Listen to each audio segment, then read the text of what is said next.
waxay ahayd maalin Arbaca ah abaarihii 11kii subaxnimo 14kii Juulaay 2019 Basiir Cabdi Maxamed waxay telefoonka ku wacday mid kamid dadka u dhaqdhaqaaqa naafada waxayna weydiisay xilliga uu la kulmayo gudoomiyaha gobolka Banaadir ahna duqa magaalada Cabdiraxmaan Cumar Cusmaan injineer Yariisow waxa uu ugu jawaabay inuu arkayo 3 maalmood kadib oo ku beegan maalinta Sabtida waxay ka codsatay in marka uu gudoomiyaha la kulmo uu kala hadlo in xafiiskeeda miisaaniyad loo sameeyo isla markaana la ballaariyo dadka naafada ah ayaa iga doonaya inaan caawiyo kaliya ayaa xafiiska ka shaqeeya waxbana uma qaban karo ayay tiri abaarihii 1 duhurnimo ee maalintaasi Basiira waxay gashay xarunta gobolka Banaadir ku dhawaad 4:00 galabnimona waxa qolka shirarka ee gobolka ka dhacay qarax xoogan qaraxaasi waxa ku dhintay 6 ka tirsan mas'uuliyiinta gobolka Banaadir goor dambana waxa u dhintay 2 qof oo ku jiro gudoomiyihii gobolka ee duqa magaalada Muqdisho Allah u naxariistay injineer Cabdiraxmaan Cumar Cusmaan Yariisow liibaan oo ah magacaan ugu yeeriyo mas'uulkii ay subaxdaasi la hadashay Basiira waxa uu maqlay qarax inuu ka dhacay gobolka Banaadir isla galabnimadii habeenkiina waxa loo sheegay in la laayahay Basiiro loona malaynayo inay qaraxaasi ka dambeysay liibaan waxa uu qaadan waayay in gabadhii kala hadlaysa danta guud ay isqarxisay shaki ayaana galay laabtiisa haddana waxa uu isweydiiyey in ujeedada ay u soo wacday ay ahayd marin habaabin si uu uga sheekeeyo sida uu haddaba ugu warramayo galka baarista qaraxaasi waxaa markiiba ku dhintay 6 ka tirsan saraakiisha gobolka toddobaad kadibna waxaa dhaawacii soo gaaray u geeriyooday gudoomiyihii gobolka Banaadir Allah u naxariistay Cabdiraxmaan Cumar Cusmaan Cabdiraxmaan Yariisow dawladda Soomaaliya waxay rasmi ahaan u sheegtay in qaraxaasi ay ka dambeysay Basiir Cabdi Maxamed iyo gabadh kale oo kalkaaliyo u ahayd taasi oo la laayahay laguna magacaabo Degan Cabdullaahi Cali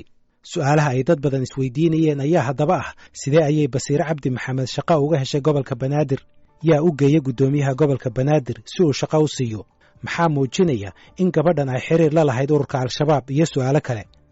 galka baaristu waxa uu isku dayayaa inuu ka jawaabo su'aalahaas iyo kuwa kale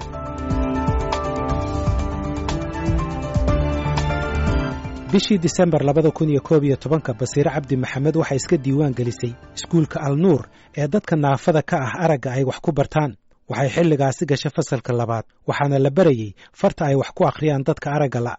magaca ay isku diiwaan gelisay waxa uu ahaa Basiir Cabdi Maxamed waxa galka baaristu uu xaqiijiyay in magaceeda dhabta ah uu yahay Maryan Cabdiraxmaan Maxamed Abikar markii ay iskuulka gashay waxay bilowday firfircooni waxay munaasabadaha iskuulka ka tirin jirtay gabayo buraanburo waxayna ahayd qof soo jiidasho leh sida uu galka baarista u sheegay mid kamid ah macallimiintii wax u dhigi jirtay bishii May 2014 waxay ka wareegtay iskuulka Al-Nuur kadib markii ay baratay farta wax lagu akhriyo ee loo yaqaan Braille-ka waxayna markaas u sheegtay maamulka inay tagayso iskuul ay dhigtaan dadka waaweyn waxay bilowday firfircooni iyo inay dhex gasho bulshada waxay xubin ka noqotay guddiga dadka naafada ah sanadkii ku xigay ee 2015 horaantiisii waxay aasaastay ururka horumarinta haweenka oo lagu magacaabo Sawdo bishii Maarso 23keedii 2015 waxay kulan la yeelatay madaxweynihii xilligaasi Xasan Sheekh Maxamuud xubnaha dadka naafada ah oo ay ku jirto Basiir Cabdi Maxamed ayaa ka codsaday madaxweyne Xasan Sheekh Maxamuud 4 qodob oo kala ah inay Soomaaliya saxeexdo xeerka caalamiga ah ee xuquuqda aadanaha in xafiis laga siiyo dadka naafada ah madaxtooyada Soomaaliya in la dedejiyo sharciga naafada Soomaaliya iyo in la qabto shirweyne qaran oo dadka naafada ah oo gobolada oo dhan ay ka wada qayb galaan madaxweyne Xasan Sheekh Maxamuud waxa uu 4taasi qodob ka hirgeliyay mid kamid ah kaasi oo ahaa inuu dadka naafada xafiis ka siiyo madaxtooyada iyadoo 3 kale ay harsan yihiin ayuu xafiiska ka tagay markii ay dhalatay dawladda cusub dadka u dhaqdhaqaaqa naafada waxay si anba qaadeen ololahoodii ay ku soo dhacsanayeen xuquuqdooda isla markii lagu dhawaaqay golaha wasiirada waxay kulan la yeesheen ra'iisul wasaaraha Soomaaliya Xasan Cali Khayre waxaana kulankaasi uu qayb ka ahaa mid uu ra'iisul wasaaruhu kula kulmayay bulshada rayidka ah iyo dad kale oo waxgarad ah kulankaasina waxa uu dhacay bartamihii 2017 waxa ay shirkaasi ugu sheegeen ra'iisul wasaaraha inay doonayaan xaqooda inay ka helaan dawladda cusub iyo gobolka Banaadir sida uu sheegay mid kamid ah mas'uuliyiinta naafada oo shirkaasi joogay bishii Juulaay ee sanadkaas iyadoo la daba socdo kulankii xafiiska ra'iisul wasaaraha waxa mas'uuliyiinta naafada ay kulan la yeesheen wasiirkii warfaafinta injineer Cabdiraxmaan Cumar Cusmaan kulankaasi oo ka dhacay xarunta wasaaradda warfaafinta waxayna kala hadleen sidii barnaamij ka hadlaya dhibaatada haysata dadka naafada ah looga sii deyn lahaa warbaahinta dawladda waxaa la isku soo qaaday barnaamij toddobaadle ah in loo sameeyo dadka naafada wasiirku waxa uu soo dhaweeyay fikradaasi bishii Janaayo 22keedii 2018 injineer Cabdiraxmaan Cumar Cusmaan waxa uu ka tagay wasaaradda warfaafinta waxaana loo magacaabay duqa magaalada Muqdisho ahna gudoomiyaha gobolka Banaadir bishii maarso ee xigtay waxa uu mar kale la kulmay guddigii wakiilka u ahaa dadka naafada oo ay ku jirto Basiire Cabdi Maxamed. wakiiladaasi waxay u sheegeen inay ka doonayaan guddoomiyaha inuu xil ka siiyo gobolka. mas-uuliyiintu waxay dhexdooda xilkaas u soo jeediyeen inay qabato Basiire Cabdi Maxamed oo ka mid ahayd hogaamiyaasha ugu cadcad mas-uuliyiinta naafada. guddoomiyaha gobolka Banaadir waxa uu guddigii u sheegay inay isaga jawaab ka sugaan. 15 May 2018 injineer Cabdiraxmaan Cumar Cusmaan waxa uu bixiyey jawaabtiisii,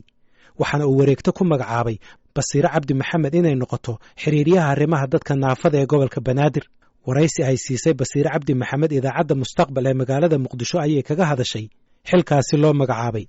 arrintan waxaa la iigu dhawaaqay ama xilkan oo ay dekreetada soo baxday 15 May ay soo baxday. fursado badanna way noo saamaxeen. ugu horeyn dadka naafada ah oo aad u jeclaa in macnihii aan u qabto arrin mas'uuliyad ah oo arrintooda u ololeeyo oo waxaa la yiraahdaa u ololeynayo markasta in aniga aan u taga boos aan arrintooda wax uga qaban karo ama uga dhaqdhaqaaqi karo mar walba u taagnaayeen oo arrintaas maxaa la yiraahdaa aad u daneynayeen. qodobka labaad oo ii saamaxayn waxay ahayd in guddoomiyaha gobolka Banaadir Cumar Cabdiraxmaan Cumar Yariiso guddoomiyaha gobolka Banaadir duqa magaaladana ah in maxaa la yiraahdaa ay ahayd xilli isaga uu xilka haayay asigana uu ahaa qof mar walba arrimaha naafada aad u jecel. hadduu wasiir ahaay iyo hadduu guddoomiyaha gobolka Banaadir yahayba mar walba naafada xilli kasta qof la fariisto arrimahoodana aad u daneeyo ahaay. bishii Juun 30 2018 madaxweynaha Jamhuuriyadda Soomaaliya Maxamed Cabdulaahi Farmaajo ayaa xafiiskiisa ku qaabilay xubno ka mid ah dalladda ururada naafada kuwaasi oo u doodaya xuquuqda dadka naafada ah. mas-uuliyiinta naafada ee kulankaasi ka qayb galay waxaa ka mid ahayd Basiire Cabdi Maxamed. waxay dhinaca bidix ka fadhiday madaxweynaha, waxaana iyada iyo madaxweynaha u dhaxeeyay oo kaliya wasiirka haweenka iyo horumarinta xuquuqda aadanaha Deeqa Yaasiin. bishii Disembar 31 2018 madaxweynaha Soomaaliya Maxamed Cabdulaahi Farmaajo waxa uu saxeexay sharci lagu aasaasayo hay'adda naafada qaranka. safka hore dadkii fadhiyay waxaa ka mid ahayd Basiire Cabdi Maxamed. madaxweynuhu waxa uu hadalkiisa kaga hadlay sida loogu baahan yahay in wax loo qabto dadka baahiyaha gaarka ah qaba, gaar ahaan dhinaca shaqooyinka. ahmiyadda uu leeyahay sharcigan runtii waa ahmiyad aad iyo aad u weyn oo ugu horeyso inaan daryeelno dadkeenna tabaalaysan, dadkeena naafada ah inaan daryeelno oo aan ka warqabno oo aan u naxariisanno siduu ilaahay noogu naxariisto. waxaa intaas dheer oo loo baahan yahay inaan u xaqiijinno waxbarashadooda, caafimaadkooda iyo daryeelkooda bulshada ee guud oo aan gaarsiino maxaan ku rahdaa daryeelkooda aan gaarsiino oo intaasna aan ku darno inaan si gaar ah haddii ay tacliintooda dhammaystaan iyo waxbarashadooda dhammaystaan inaan xaqiijinno in ay dowladda dhexdeeda ka helaan miisaan, inay ka helaan koota waxa la yiraahdo qayb ay ka helaan in la shaqaaleeyo. 24 Juulaay waxaa qarax ka dhacay gobolka Banaadir. dowladda Soomaaliya waxay sheegtay in qaraxaasi ay geysatay Basiire Cabdi Maxamed oo magaceeda dhabta ah uu yahay Maryan Cabdiraxmaan Maxamed Abikar, waxaana gacan siinaysay kaaliyaheedii Degan Cabdulaahi Cali oo magaceeda dhabta ah uu yahay Hodan Xasan. maalintii uu qaraxu dhacay ee 24 Juulaay labada gabdhood midkoodna laguma samaynin wax baadhis ah sida ay sheegeen laamaha amniga. sidoo kale ma aysan ahayn dadka kaliya ee maalintaas galay xarunta gobolka Banaadir ee aan baaritaanka marin. dowladda Soomaaliyana ilaa haatan ma aysan shaacinin in cid loo ciqaabay guuldarradaasi dhinaca amniga. haddaba maxaa laga og yahay baaritaanka ku saabsan weerarkaasi? dabayaaqadii bishii May 2019 Basiire Cabdi Maxamed iyo kaaliyaheeda Degan Cabdulaahi Cali waxay qaateen 2 fasax oo isdaba yaala. fasaxa waxaa ku horreysay Degan Cabdulaahi Cali oo muddo bilo ah la shaqaynaysay Basiire Cabdi Maxamed oo iyadu shaqada keentay. isla bishaas gudaheed waxaa iyaduna fasax qaadatay Basiire Cabdi Maxamed, waxayna soo laabatay maalmo ka hor dabaaldegii 26 Juun. mas-uuliyiinta amnigu waxay sheegeen in labada gabdhoodba ay xilligan u safreen dhulka ay al-shabaab ka taliyaan. sarkaal sare oo ka tirsan nabad sugidda Soomaaliya waxa uu ii sheegay in guddoomiyaha gobolka Banaadir uu dhaqaale dhan $10,000 siiyey Basiire Cabdi Maxamed kadib markii ay u sheegtay inay caafimaad ugu safrayso dalka Hindiya. inay Hindiya u safrayso waxay sidoo kale u sheegtay ugu yaraan 2 qof oo la hadlay galka baarista. hase yeeshee baaritaankii la sameeyey waxaa caddaatay inaysan waddanka ka bixin, loona badinayo inay u safartay deegaanka Toorotorow ee gobolka Shabeellada Hoose oo ay gacanta ku hayaan ururka al-shabaab. Basiire markii ay fasaxa ka soo laabatay waxay si weyn ugu dadaashay inay ka qayb gasho munaasabadii xorriyadda ee 26 Juun iyo 1 Juulaay. mid ka mid a saraakiisha amnigu waxa uu ii sheegay inay ka qayb gashay munaasabadii hore ee 26 Juun waxaan weli caddayn inay ka qayb gashay munaasabadda labaad ee 1 Juulaay sidoo kale waxaan weli sugnayn inay doonayso inay bartilmaameedsato madaxweynaha Soomaaliya oo ka qayb galay labada munaasabadoodba galka baaristu waxa uu ka ogaaday wareysiyo uu la yeeshay mas'uuliyiinta amniga iyo dad ka tirsan qaraabada in Basiire Cabdi Maxamed ay xiriir la lahayd laba qof oo ku sugan magaalada Buqa Qable labadaasi qof mid ka mid ah waxa la sheegay inay ka mid tahay dadka u dhaqdhaqaaqa ururka Al-Shabaab halka kan kale la sheegay inuu xubin ka yahay ururka Al-Shabaab labadooduna waxay ka tirsan yihiin qaraabada Basiire Cabdi Maxamed mid ka mid ah labadaasi qof waa Xasan Maxamed Abikar oo adeer u ah Basiire Cabdi Maxamed oo magaceeda dhabta ah uu yahay Maryan Cabdiraxmaan Maxamed Abikar Xasan Maxamed Abikar waxa uu ku sugan yahay magaalada Buqa Qable ee gobolka Hiiraan laba ilo wareed oo mid uu ka tirsan yahay laamaha amniga kan kalena ehelka Basiire Cabdi Maxamed waxay galka baarista u sheegeen in Xasan Maxamed Abikar uu ka tirsan yahay saraakiisha Al-Shabaab u qaabilsan qaadista canshuuraha galka baarista way u suurtageli weyday inuu telefoonka kula xiriiro Xasan Maxamed Abikar sidoo kale laba ka mid ah ehelada Basiire waxay galka baarista u sheegeen in hooyadeed lagu magacaabo Faadumo Cali Abikar ayna ku magac dheer tahay Shiino waxay ku nooshahay magaalada Buqa Qable ee gobolka Hiiraan oo ay gacanta ku hayaan maleeshiyada ururka Al-Shabaab labadaasi qof waxay sidoo kale galka baarista u sheegeen in hooyadeed ay ka mid tahay dadka u dhaqdhaqaaqa xarakada sida ay hadalka u dhigeen una abaabula taageerada dumarka iyo ururinta taakulaynta mid ka mid ah ehelada Basiire waxa uu galka baarista u sheegay in hadda ka hor Basiire uu soo doonay inay isku barteen magaalada Muqdisho balse hooyadeed ay diiday iyadoo ku adkaysatay inuusan gabadheeda guursanayn nin aysan ka soo ureyn rasaasta mujaahidiinta sida uu hadalka u dhigay qof saddexaad oo ka mid ah ehelka Basiire Cabdi Maxamed wuxuu galka baarista u sheegay in hooyadeed ay ka mid tahay dadka naafada ka ah dhinaca aragga mar aan weydiiyey hooyadeed inay u dhaqdhaqaaqdo ururka Al-Shabaab waxa uu ku jawaabay deegaanka dadka jooga haddii aysan saameyn ku lahayn waxba kuma ogi Basiire aabaheed Cabdiraxmaan Maxamed Abikar waxa la sheegay inuusan ku noolayn dhulka ay ka taliso ururka Al-Shabaab isla markaana uusan qayb badan ku lahayn nolosha iyo duruufaha qoyska ku nool Buqa Qable galka baarista waxa uu helay xiriirka aabaha Basiire Cabdiraxmaan Maxamed Abikar hase yeeshee lagama jawaabin telefoonkiisa galka baaristu waxa kale oo la xiriiray xubin kale oo ka tirsan ehelka oo ii sheegay sidan qoysku shaqada gabadha kuma ogeyn sidoo kale laguma ogeyn inay urur ka tirsan tahay dhacdadan waxay ahayd wax hal mar ah oo aan annaga oo dhan aad ula yaabnay qoysku ma oga inay Al-Shabaab ka tirsanayd ilaa haatanna ma hayno wax caddaynaya inay Al-Shabaab ka tirsanayd waxaan weydiiyey su'aal ahayd inay xiriir la lahayd dad ka tirsan Al-Shabaab iyo in kale waxaana uu ku jawaabay maya wax iyada u qarsoon ma ogaan karno laakiin annaga qoys ahaan waxaan ku ogeyn ma jirto mas'uuliyiinta dawladda Soomaaliya waxay ii sheegeen in weli ay baaritaan ku wadaan sidii uu qaraxaasi u dhacay hase yeeshee ilaa haatan dadka la xiray su'aalana la weydiiyey waxaa ku jira Cabdulaahi Cabdiraxmaan Maxamed oo xiran muddo 50 maalmood ah Cabdulaahi waxa uu la dhashay Basiire